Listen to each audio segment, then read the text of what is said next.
Hello and welcome. The date is the 21st day of August 2019. Don't really have much to say on a technical analysis level, considering a lot of what I've already would want to say I've already said. And even the things that I'm going to be saying, like, oh, why do I want to hold gold and silver and all this type of stuff? And, well, why do I want to hold fiat currency? I don't. Okay, so what else do I want to get instead? And especially when we're talking about things like savings, for there's not much food you can buy and expect it to be good in a year, multiple years, or even a few days, or sometimes a few hours, depending on the exact particulars of the food you're talking about. Gold and silver, there's always going to be a mechanism to turn it into things of real everyday use that you don't know you're going to need, or you're not going to need to buy until later on. Thus, a form of money, even though it's not money. At any time, you can turn gold into fiat currency when need be. Of course, same thing with silver. You could turn it into precious metals as well. So within gold, on all of this stuff, it's just doing its thing right now in a retracement mode. Retracement mode from this high and this low. And it is retraced right now 61.8% to this level, just barely pulling back, yada yada yada. That's all mathematical kind of stuff as it is. And we'll switch the chart to silver. Interestingly, in Venezuela, there have been problems going on for quite some time, but over the last few years, they're going through extreme hyperinflation within their currency. And their bolivars on the open market, black market, or market you want to talk about it. I mean, you need millions pretty much, wheelbarrows worth, just to get your loaf of bread, and uh, millions to get an ounce of silver now. $17.18 right now in America. So what's the trade in Venezuela? Well, the US dollar has been something that they went to, and it's been inflating apparently. Prices against the dollar have been going through inflation, as I guess the supply of dollars is increasing to a degree there as well. But when it comes down to it, by holding the precious metal, you could be, oh, I bought it way up here. Well, if that's the case, was that the only time you bought? Because I have one piece of silver that I bought at this high. I bought 2 ounces of sterling silver, which worked out to be 2 ounces of silver, as it would weigh more. And I paid $100 for it back when the price was 50. Only only silver I bought north of the 41 or 42 number. And then all the time to be able to buy, but a lot of the buying has been because of cryptocurrencies. As this is the price of silver against Bitcoin, at least for 1,000 ounces of silver, cost you 1.7 Bitcoin right now. And it pretty much was par before. But as I got into Bitcoin back in here when the ratio was around 14, it made it a little easier to accumulate silver.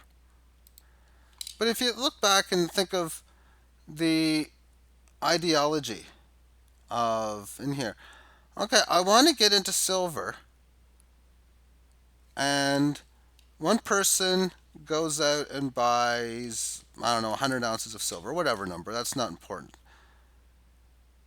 But then thinks, wait a second, why don't I just instead buy 50 ounces of silver and then take the remaining funds that I was going to buy the 100 with and then buy cryptocurrencies? And even for that matter, just try to trade other coins back and forth, like the stuff that I talk about. Well, 100 ounces, 100 Ounces of silver is what you would still have as if that's what you bought, of course. Now you could be talking about, oh, I got maybe over 1,000 ounces of silver, meaning you could try to make a game out of cryptocurrencies and completely loathe and detest that of cryptos if one desires, and still use it as a medium of as a vehicle rather to gain cryptos. Because is it possible that cryptos have another good run and this ends up going lower, maybe down towards here, or maybe 5, 6x lower to where we are, 7x, 8x lower, especially if you put this into other cryptocurrencies. For example, the gross coin, GRS, started 2016, you needed like 8,000 of those cryptos just to get 1 ounce of silver. And it really stayed at 9,000 all the way until the end of the year, started 2017. And then, when 2017 concluded, it was like 7 to 1. Hmm. If you were into that coin, you could have pulled off a handsome sum of silver just by holding this coin and waiting it through. The Mona coin, well, this ratio went from 88 to 790 even. So whichever, if you were just into buying Mona coin when the ratio was a few hundred, and then it went down to 30, and then it went down close to 1. And even lots of times to get out of Mona into silver at the 3 number. But it's just something you could do. Just a simple thing back then of, yeah, I'm just going to buy a whole bunch of Mona coin and do nothing. And then, oh, you wait, maybe right around 28. And then again, you liquidate some at 4. Then you liquidate some at 140. And you're waiting to liquidate at point 0.4. It just never got there, maybe. And just opportunities to accumulate in that type of fashion. On the DigiBoy coin, this was a coin that had a ratio of like 60,000. You needed that many DGBs to get an ounce of silver. Now you need like 2,000. Before, it was under a couple hundred. And even just a few hundred, just based on where it was. Big, big, big differentials in price. Within Litecoin, you needed before like 4 Litecoin, 4 and change to get an ounce of silver. And then down to like 0.05, now at 0.236. It's cheaper to buy, obviously. And when you talk about holding their coins, you hold your silver, you hold the gold because you own it. And in the crypto space, when you hold the private keys, yeah, you're holding something that you can say has no value, that is literally nothing. But of the nothing that it is, you do control the private keys on them. And then when a time were to come where I want to turn a crypto into gold or silver, well, in the United States, you go to a place like maybe ATMEX might accept it. I believe there was another website I was looking at because one of my gold coins that I was looking at, I was just trying to see what the market price was and who was selling it. And I found one place in the States, JM Bullion, I think maybe, and they accepted Bitcoin. And anyway, they can do it. In Canada, Silver Gold Bull, I've dealt with very well. You actually, oh, I want to buy this gold. I want to buy this silver. Oh, how you want to pay? What are you going to pay with? Bitcoin or Litecoin or whatever, or Bitcoin Cash, Dash. There's so many options. Okay, well, maybe you owe us whatever amount of Litecoin or Dash or Doji coins. And, well, you send it in the blockchain like you used to, of course, within such. And then now, a few days later, oh, someone's ringing at your door. Give them a signature, open the box, now you got gold and or silver.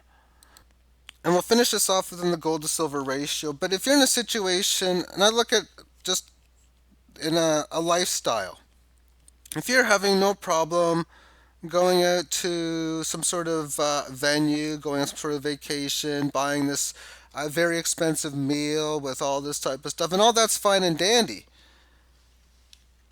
But if you're doing that and you don't have any type of good investment set up for yourself, I kind of have to wonder where else you could use portion of that, maybe change up your or vacation strategies or whatever type of extra expenditures is another way of putting it. And when you look at risk reward management, okay, I want to try to make as much gold and silver play in this game, but how much in the crypto space do I really need to risk? And look at it as in the sense of how much can you afford to lose and how much can the gains give you. Because when I showed you the difference of all those coins, what they did against silver, and same thing against gold as well for the most part, that you really don't have to invest much to get spectacular gains. If you can get possibility of 100, 500, 1000, 2000x gains, then that really tells you to make good amounts. You don't even need to put a large risk in there. If so, you don't need to desire as much. And then if you're putting in, okay, well, I was going to spend, say, 4,000 on this on an expensive vacation. Why don't I just do this, spend 1,500 on it and do, or spend half, even 2,000, and put 2,000 in cryptos and trade them and see how they do. And next thing you know, oh my goodness, I end up getting like thousands of ounces of silver. And today, $2,000, um, well, you get over 100. All right. So yeah, the gold to silver ratio, 3-day chart, daily chart, all that type of stuff. After several days down, still consolidating in this range in here, but I didn't really come here to talk about charts more than I find it interesting when people talk about you gotta like one or the other kind of deal. And if you're so anti cryptos and bullish precious metals, then at some point when you're adjusting to the message of the market, you got to say to yourself, well, maybe I've been wrong about cryptos, at least for the short run. And when looking at such, what would be the net result if this thing does break this resistance here? What was the net result last time when we were in that sort of situation back in? Because that's what happened to me back in 2016, and I was thinking, looking at it. And one of the things that was really intriguing me was its lack of volatility. I think it was the lack of volatility of that 400 number in here. And then it broke the ascending triangle in here, and maybe it was its movements in here in the middle parts of 2016 when it was like $600. But it was moving like the Dow Jones, like, oh, a 2% day, wow, big. And it was back then in one of those time frames where like 0.7% volatile days were normal for so many times. And I mean, the message, of course, of Bitcoin always changes. And if you've been dissing it for so long, and back in here, I was calling it a shitcoin big time. But it obviously didn't act like that. It did quite obviously the quite opposite of such. And if it is going to be that, well, we know for sure it's already had an incredible run. The question is when will the run end? To what degree? And even if you think that cryptos aren't going to make it, at what point do they not make it? And to what level do they go up to a maximum high? And if it does make these maximum highs in here, and you get into cryptocurrencies, and obviously, okay, I'm going to now sell the Bitcoin and turn it into gold and silver up here. Well, it's most likely that if cryptos have a spectacular move, of an 8x move, $80,000 Bitcoin from where we stand at 10K now, that it's very unlikely that gold and silver will have any kind of move of that nature. So risk reward in playing this kind of game, well, the risk in playing cryptos when you want gold and or silver is that maybe if it does go up, gold and silver will go up higher because it's going to have its huge move now. Gold's going, silver goes to like $400, $300 like next year. Ooh, okay. Well, silver's up 20 times and Bitcoin's up 8 times. Now that's a possibility, I suppose. And as well as this thing just tops and goes down, and you put whatever into your cryptos and you lose on the deal. You put $2,000 into it. Next thing you know, it's worth 800. It's worth 500, 400, 200. Okay, well there's your risk. The reward. Okay, well today $2,000 would again, like I state, get you over 100 ounces of silver. And now you're talking about buying a monster box of coins or 500 ounces, and you still got cryptos behind, and you bought maybe 80 ounces or 100 ounces before then on the way up to that point. Okay, well, yeah, I guess now we're talking about how you're getting the reward part of the deal. And then you're talking about getting maybe 1,000, 2,000 ounces of silver. When originally it was going to be maybe 120 ounces or 100 ounces of silver. Anyway, thank you for tuning in to this video. Again, you don't own it, you don't hold it, you don't own it. So if you have somebody else holding your gold and silver, then you're obviously trusting that it's going to work out. Maybe you signed some papers, but even still. And when you got the SLV and you got it on your Ameritrade account, well, technically, you have access to it. You log in, you put your username and password and all that stuff, and well, by all means, you can buy and sell it on the market. You can withdraw it into maybe your bank account and then spend it and all that stuff. And there might be some fees and processing stuff along the way. But hey, every time you try to do stuff like that with those accounts, they've always worked for you. Okay. And the stocks, I guess it's the same thing as well. But when you hold the gold and silver, it's in your possession. And within Bitcoin, when they're on the exchange, same thing. You can buy and sell it on the market. You can move it as you will and withdraw it, and it's going to be fine. That is until it's not. And sometimes that not may not happen, but it only takes us one time to really. And then your accounts are frozen and all that stuff. Those things suck when you don't hold it. And within Bitcoin and pretty much almost all, definitely all the cryptocurrencies, you can hold them yourself within your own private key. And there's nobody that's going to be able to do anything about it now. You got gold hidden wherever it is. And when you think about it, you could bury your gold and silver in the ground strategically. And you know what? Strategically, it might be good. It might be a smart thing to do. But if someone's got metal detecting, well, they can see it. But there is no private key detector if you bury your private keys. Now, if you do so, you want to do so strategically. No chance of any accidental pickup. No chance anyone's even got an insight that you were doing it. Could be watching you. You want to make sure there's no planes above you. Maybe I don't know. But where do you store your private keys? That's the strategy you're going to need to have for yourself. And your gold and silver. Where do you store your gold and silver? Again, strategy for yourself to figure out. Because if you talk about bug out, where you need it within a day or a few hours, how easy is it to get your gold and silver, put it in your vehicle, and just leave? Something to think about as well. All right, thank you for tuning in. Have yourself a great day. Bye bye.